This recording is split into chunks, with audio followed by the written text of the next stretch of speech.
Hello, wrestling fans. How you guys tonight? Just finished watching Monday Night Raw for February the 16th, 2026. The Vision came out and opened the show, upset that Austin Theory lost last week in a chamber qualifying match because of the Mask Man. Adam Pearce came out basically said, look, it's your guys' fault because security was dealing with Logan Paul, Bronson Reed, when I told you guys specifically not to get involved. So there was no security left basically to handle the Mask Man sneaking in and curb stomping Austin Theory and taking off, and LA Knight gets the win. So he's going to please the Vision. By next week, Bronson Reed added to the final Raw Elimination Chamber qualifying match. It's Bronson Reed, main event Jey Uso, and Chad Gable. LA Knight came out with the Usos. The opening match is a six-man tag. LA Knight and the Usos against the Vision with Paul Heyman in the corner, the Oracle. Fast-paced match. Like, if you blinked, you probably missed something because they were just going at it full steam ahead. LA Knight tried his best to handle the Vision by himself, but he got cocky. Reminded me of today when me and my good friend Chris Coach watched WWE Over the Edge 1999 on our new YouTube channel, by the way. Check it out. It's called Turnbuckle Time Machine. It's cool. We're going to do like all retro watching WWE pay-per-views from 1999 up to now. And Test was doing the same thing. He was an 8-man elimination tag, and it was basically glory hogging the whole match. That's what LA Knight was doing, and it cost him. Just like it did Test. LA Knight got beaten up big time. The Vision kept hitting him move after move after move on him. Finally, he tagged in Jey Uso. Jey got in, speared Logan Paul outside. LA Knight pulled Austin Theory under the bottom ropes to the outside ropes, plant DDT'd him. Bronson Reed ran and just picked up LA Knight and just kept going and speared him through the barricade. That was awesome. And in the ring, the Usos hit Logan Paul with super kicks out one after the other. Hit the 3D. And I thought that was it, but Bronson Reed out of nowhere broke it up. And then Logan Paul hit the power of the punch on Jimmy. Bronson Reed hit the Tusami. The Vision picked up the win. After the match, Logan Paul went to the announce table, did what the Rock used to do. Like, we put on the headset and do some commentating. As he was doing that, the Masked Man appeared, curb stomped Logan Paul's face off the announce table, and took off like a bad hack there. He's like the freaking Flash of Logan Paul. This guy's fast. It can't be Seth Rollins. Rollins is not that fast. The Vision were arguing, complaining, checking on Logan Paul. Elimination Chamber qualifying match. Asuka, Bayley, Natalya. The winner will go on to join Alexa Bliss, Tiffany Stratton, and who else is in this already? Rhea Ripley. That's the other person. Great match. These three women put on. Wow, what a match. Asuka just repeatedly smashed her knee into Bayley's face. Kept kicking her in the face. Natalya hit like a punch fury strike combo on Asuka. Pulled Bayley out of the ring, slingshot her into the ring post, and then she did that stupid awful Grinch smile. Then she leveled Asuka with a spinning distance clothesline. Did the smile again. Like, she gonna smile every time she does a move now, seriously. That's gonna be aggravating to see. Bayley, wow, she got a sequence of maneuvers in, one after the other. She had a neck breaker on Asuka. A running clothesline blasting Natalya. Top rope elbow drop to Asuka. Ran quickly, hit top rope elbow drop across the back of Natalya. Hit Natalya with a running drop kick to the face. Quickly hit Asuka with Bayley to belly, and the referee screwed up. Bayley should have won this, folks. Her referee's hand hit that mat 3 times. If you watch, her hand hit that mat 3 freaking times. Bayley should have won to qualify for the chamber, but the referee is saying that Asuka kicked out. That's bullcrap. Some of the fans are booing the referee as well. Asuka applied the Asuka lock to Bayley because she was arguing with the referee. And Natalya broke that up. And then Natalya grabbed hold of Asuka, and Asuka applied the Asuka lock on Natalya. Natalya flipped over and applied the sharpshooter on Asuka. Bayley came out of nowhere. His knee smashed Natalya in the face to break up the submission. Sent Natalya through the ropes to the outside. And Bayley turned around. Asuka quickly applied the Asuka lock. And Asuka wins by submission and goes on to the chamber. After the match, as Natalya's walking away up on the ramp, Maxine Dupree attacked her, beat her up, kept smashing her off the LED boards and stuff. Security had to separate them. And Max Maxine Dupree was smart. She would have got in the match, involved, and cost Natalya the match. But no, let's just wait till the match is over, then attack her. Ludwig Kaiser with Tyler Bate, Pete Dunne, and ringside took on Penta. And a number one contenders match. The winner will face Dominic Mysterio down the road for the Intercontinental title. Tyler Bate, Pete Dunne were delivering a promo. I don't know what the heck they were saying. They were dancing. It was comical. Then Penta's music hit, had huge pyros off the corners. That was cool to see. Quickly that bell rang, and Penta just ran, back cracked a little bit Kaiser, delayed drop kick in the corner, quickly hit Penta driver, just taking to Ludwig. Then he went for that flip over face buster he does, right? Ludwig countered that, massive uppercut, floored Penta. Picked him up, Irish whipped him off the ropes, caught him with a release overhead belly-to-belly suplex. Penta was fighting back with chops and super kicks. Ludwig hit him with headbutts, applied a camel clutch submission, then bent backwards on that. Then Penta flipped over to get free on that. Suddenly, Ludwig's asking Tyler Bate outside for that piece of metal, which he puts on the mask. And headbutts the opponent like Chad Gable does. Suddenly, Tyler Bate falls down and he's pulled underneath the ring. Pete Dunne pulls who he thinks is his partner out, but it's Chad Gable with a Americano mask persona. He attacks Pete Dunne on the outside, German suplexes him on the outside. Suddenly, Tyler Bate's back up. He caught underneath the ring. He's shown back up. He jumps up, just get hip tossed onto the announce table, and man, and he bounced. That was awesome. Now, Ludwig Kaiser's arguing at Chad Gable outside. Allowed Penta to hit an awesome version of the Canadian Destroyer. He ran, jumped off the ropes, hit the Canadian Destroyer. That was awesome to pick up the win. So Penta's the new number one contender to face Dominic down the road for the IC title. He's already faced him twice already. Will third time be the charm, and Penta will finally win singles gold in the WWE, where Dominic keep his belt again. After the match, Chad Gable beat up Ludwig Kaiser, German suplexes, tried to unmask him, then Pete Dunne, Tyler Bate, pulled him out of the ring, and they took off amongst the fans. I cannot wait to see Chad Gable versus Ludwig, mask versus mask, and the loser has to unmask. Raw's final match was the man's elimination qualifier. Gunther, Javon Evans, Dominic Mysterio. All match, way too much offense for Javon Evans. They're pushing him big time. Like, they're really putting all the work on this guy to freaking major push him as a main event star, it seems.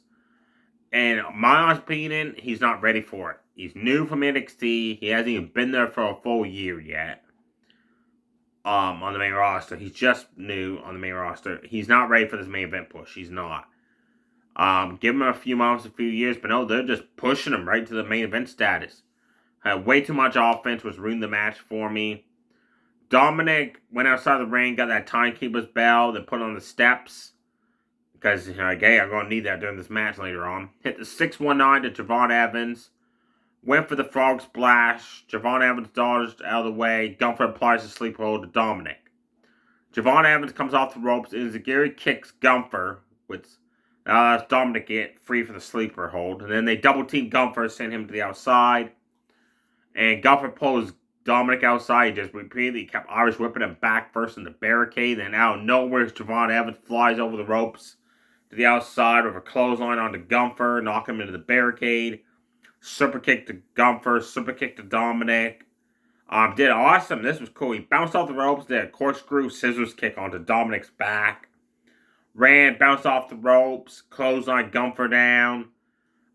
Hit a running jump up splash to Gunther in the corner. Hit a cool, bounce off the ropes, spinning corkscrew, spin kick to Dominic Mysterio. Javon Evans went for his top rope diamond cutter onto Gunther, who fell backwards and then caught him and applied the sleeper hold. Dominic broke that up with an awesome frog splash onto Gunther's back as Gunther had rolled over. And we had the sleeper hold onto Javon Evans. Then Dominic got the hammer. Gunther pulled the hammer away from Dominic. Suddenly, Dragon Lee shows up. A hit comes off the barricade, smashes the ring bell into Gunther's face. Gunther's out for the rest of the match. Dominic sees his opportunity, runs to the ring as Javon Evans is laying by the ropes. Hits the 619, misses the frog splash again on Javon Evans. Javon Evans hits the top rope diamond cutter and qualifies for the Elimination Chamber to join Cody Rhodes, Randy Orton, and LA Knight. Next week on Raw, you have the final Raw Chamber qualifying matches. It's Miguel Rodriguez versus Io Sky versus Kairi Shane. Where a member of Judgment Day enter the chamber. Will both Kabuki Warriors enter the chamber? Or will both Women Tag Team Champions enter the chamber? And the final man's qualifying match. Bronson Reed, main event Jey Uso and Chad Gable. So far, you got Orton, who's a face, Cody, who's a face, LA Knight, who's a face, Javon Evans, who's a face. They need some heels in that chamber, right? So I think you're going to see Bronson Reed win it. That's why I think that's going to happen. Because they got to very, if you're going to keep pushing the Vision, you got to have a member of the Vision in the chamber. And Bronson Reed's the last hope, right? And also next week, AJ Styles is going to be a tribute segment for his career. Is he going to be there? Is that going to lead to something with Gunther, hopefully? I got my fingers crossed. This is going to lead to a storyline where AJ fights Gunther again at WrestleMania, beats him, gets his job back. There's some segments. CM Punk came out and talked about fighting Finn Balor in the Elimination Chamber, which is I could jeopardize the main event WrestleMania. If I lose, I'll just make it a triple threat. Blah, blah, blah. I like Punk, but this segment was going nowhere. Judgment Day came out, JD Maduko's back, and Punk turned his back on them and dared Finn Balor to attack him. Finn Balor held JD and Dominic back and said, no. And then Punk left. Backstage, Finn Balor told Judgment Day, I don't want you guys at ringside at Elimination Chamber. I want to beat Punk by myself, prove I can win a World Championship game by myself. And he stormed out of the Judgment Day locker room. And you can tell the rest of the Judgment Day didn't like that. Finn Balor is basically telling them, hey, I don't need your help. Still caused tension with the Judgment Day again. AJ Lee came out. She was talking about how the last time she held a women's title, it was the butterfly title. She had a long title run, which she did, and she had a good title run. And she thinks she's doubting herself that she may not be able to defeat Becky at Elimination Chamber to win the Intercontinental Women's title. Becky came out and agreed with AJ Lee that, yes, you were good back when you were in WWE, but you're past your prime. You should have stayed home. And there's no way you beat me for my title at the chamber. And AJ Lee dared her to punch her, slap her across the face. Becky refused to because she didn't want to injure her. And by the way, during the segment, AJ Lee said, when Becky threw me that ring post last week, that was hard. No, it wasn't. That was the gentlest push into ring post I ever saw. So if that hurt you, AJ Lee, that's not good. New Day came out minus Xavier Woods.